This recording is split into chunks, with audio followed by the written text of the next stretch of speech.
Ketua KPK memastikan akan segera menuntaskan kasus Kapolri baru Budi Gunawan.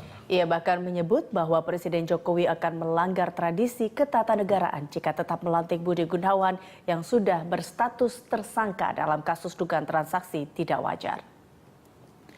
Hal ini diungkapkan Samad usai menerima relawan Salam Dua Jari dan Koalisi Masyarakat Sipil Indonesia yang mendukung KPK dan meminta agar KPK segera menuntaskan kasus ini.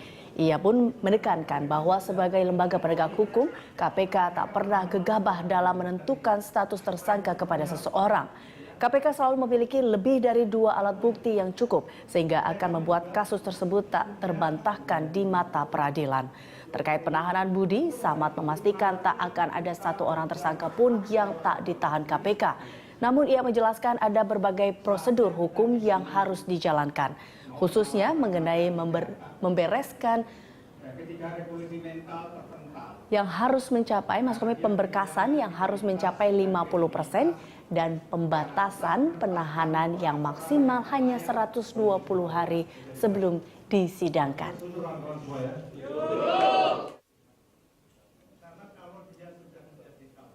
Menentukan kasus ini apakah seseorang sudah bisa ditahan atau tidak, itu ada mekanisme hukumnya, ada prosedur hukumnya. Di KPK kita menganut sistem misalnya kasusnya sudah rampung pemberkasan. Pemberkasannya sudah rampung 50%, baru kemudian tersangka itu kita tahan. Kenapa ini kita syaratkan atau kita jadikan rujukan? Karena kalau kita cepat-cepat menahan dan ternyata pemberkasannya masih 1% atau 2%, maka orang ini bisa bebas dari hukum. Karena di dalam ketentuan KUHP kita terikat masa 120 hari pada tahap penyidikan. Jadi dalam tempo 120 hari kita harus bisa menyelesaikan berkas pemberkasannya.